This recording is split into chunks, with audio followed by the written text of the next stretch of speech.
গত পরশুদিন জম্মু কাশ্মীরের মুখ্যমন্ত্রী ওমর আবদুল্লাহ পশ্চিমবঙ্গে এসে রাজ্যের মুখ্যমন্ত্রী মমতা বন্দ্যোপাধ্যায়ের সঙ্গে সাক্ষাৎ করেন এবং পশ্চিমবঙ্গের সাধারণ মানুষকে জম্মু কাশ্মীরে ঘুরতে যাওয়ার অনুরোধ জানান। আর গতকালকেই রাজ্যের বিরোধী দলনেতা শুভেন্দু অধিকারী পশ্চিমবঙ্গের সাধারণ মানুষকে জম্মু কাশ্মীরে ঘুরতে না যাওয়ার পরামর্শ দেন। তার কারণ কিছুদিন আগেই পেহেলগামে যেভাবে ইসলামিক সন্ত্রাসবাদীরা পর্যটকদের ধর্ম জিজ্ঞাসা করে করে অত্যন্ত নৃশংসভাবে পয়েন্ট ব্ল্যাঙ্ক রেঞ্জ থেকে গুলি করে হত্যা করেছিল, সেই ঘটনার পর থেকে শুধু পশ্চিমবঙ্গ নয় গোটা ভারতবর্ষের সাধারণ মানুষ আতঙ্কিত। তাদের মনের মধ্যে একটা ভয় ঢুকে গেছে, একটা আতঙ্ক তৈরি হয়েছে।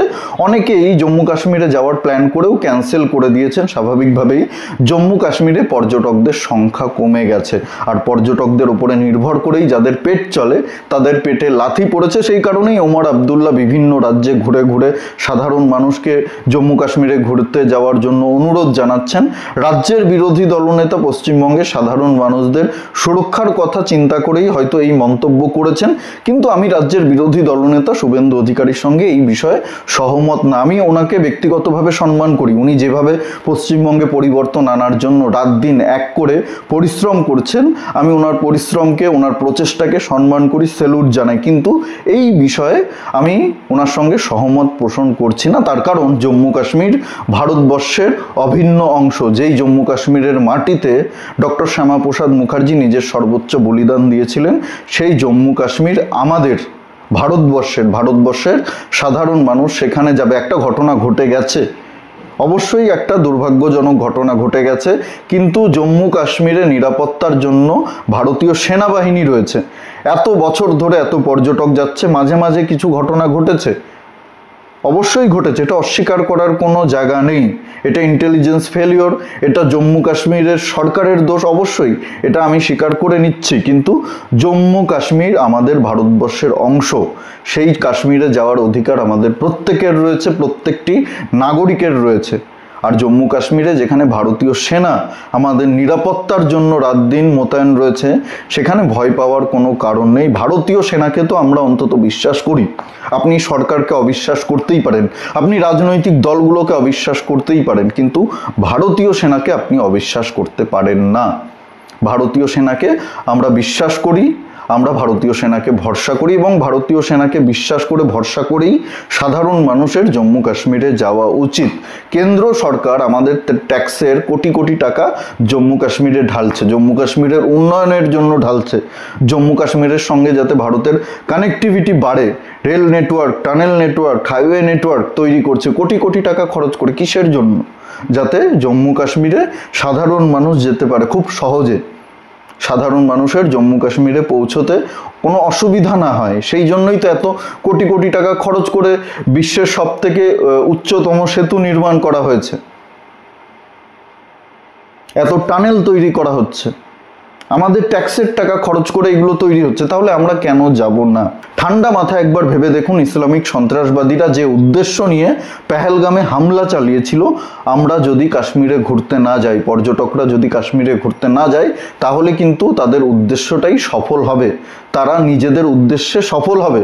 তারা যে উদ্দেশ্য নিয়ে হামলা চালিয়েছিল, সেই উদ্দেশ্যটা হচ্ছে জম্মু কাশ্মীরে যাতে পর্যটকরা ঘুরতে না যায়, জম্মু কাশ্মীরের সঙ্গে যাতে ভারতবর্ষের সম্পর্ক ভালো না হয়, সেই উদ্দেশ্য নিয়ে ওরা হামলা চালিয়েছিল।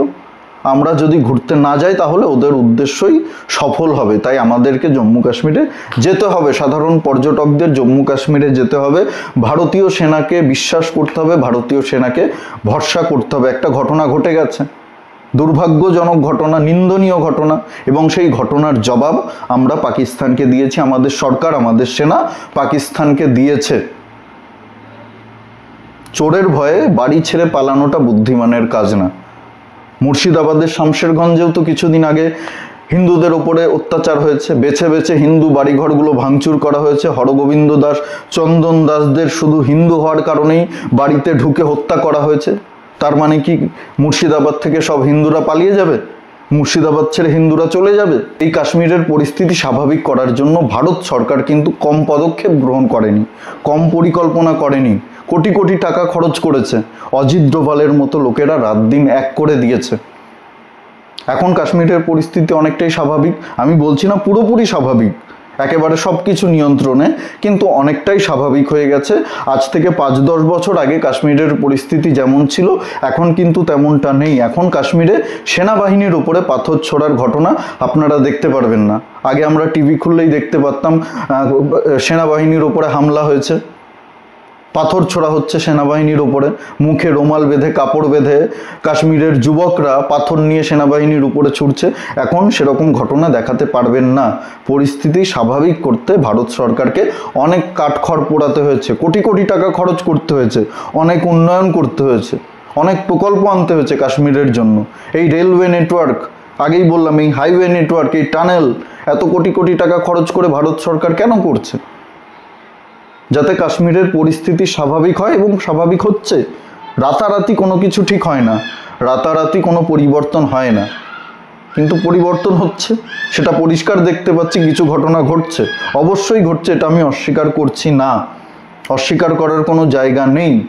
কিন্তু তার মানে এটা নয় যে আমরা কাশ্মীরে যাব না, কাশ্মীরকে আবার আলাদা করে দেব। সন্ত্রাসবাদীরা যেটা চেয়েছিল আমরা তাদের উদ্দেশ্যকেই সফল করব, এটা কখনোই না। তবে আমি মনে করি শুভেন্দু অধিকারী যে মন্তব্য করেছেন সেটা পর্যটকদের নিরাপত্তার কথা চিন্তা করেই করেছেন, রাজনৈতিক উদ্দেশ্য নিয়ে করেননি। উনি ওনার মত প্রকাশ করেছেন। ভারতবর্ষের প্রত্যেকটি নাগরিকের স্বাধীনতা রয়েছে মত প্রকাশ করার। উনিও ভারতবর্ষের নাগরিক, রাজনৈতিক দলের নেতা তো পরে, একজন মানুষ, একজন নাগরিক, ওনারও আবেগ আছে, সেন্টিমেন্ট আছে। সেই আবেগ থেকে উনি এই কথা বলেছেন। স্বাভাবিকভাবেই এটা নিয়ে রাজনীতি করার কিচ্ছু নেই। আমিও যেমন আমার মত প্রকাশ করতে পারি, শুভেন্দু অধিকারীর মত প্রকাশ করতে পারে, মমতা বন্দ্যোপাধ্যায় নিজের মত প্রকাশ করতে পারে। এটাই গণতন্ত্র, প্রত্যেকের অধিকার রয়েছে। উনি কোন রাজনৈতিক দলের বিধায়ক, কোন রাজনৈতিক দলের নেতা, তার আগে উনি একজন ভারতীয়, ওনারও আবেগ আছে। কাশ্মীরে যে ঘটনা কিছুদিন আগে ঘটেছে সেই ঘটনা উনিও দেখেছেন, শুধু আমি দেখিনি, আপনি দেখিনি, উনিও দেখেছেন। সেই জায়গা থেকেই উনি এই মন্তব্য করেছেন। কিন্তু আমি ওনার সঙ্গে এই বিষয়ে সহমত না। আবারও বলছি, উনি ওনার জায়গা থেকে এই মন্তব্য করেছেন, ওনার বিবেক বুদ্ধি থেকে, ওনার বিচার বিশ্লেষণ থেকে এই মন্তব্য করেছেন। আমি আমার বিবেক বুদ্ধি দিয়ে যতটুকু বুঝি, যতটুকু জানি, সেই থেকে এই মন্তব্য করছি। আমি মতের অমিল থাকতেই পারে, কিন্তু তার মানে এটা নয় যে আমি ওনাকে পছন্দ করি না। আমি ওনাকে সম্মান করি। উনি যেভাবে পশ্চিমবঙ্গে পরিবর্তন আনার জন্য রাত দিন এক করে পরিশ্রম করছেন, আমি ওনার পরিশ্রমকে, ওনার প্রচেষ্টাকে সম্মান জানাই, সেলুট জানাই। আবারও বলছি, আমাদের মধ্যে কোনো বিভেদ নেই। মতের বিভেদ থাকতে পারে কোনো একটা দুটো বিষয়, আমার সঙ্গেও হয়তো আপনাদের হয় অনেক বিষয়ে মতের বিভেদ, মতের অমিল থাকতেই পারে, এটা খুব স্বাভাবিক ব্যাপার। তাই এটা নিয়ে রাজনীতি করে কোনো লাভ নেই। যারা রাজনীতি করছেন আমি মনে করি তাদের রাজনৈতিক এজেন্ডা আছে, রাজনৈতিক উদ্দেশ্য রয়েছে।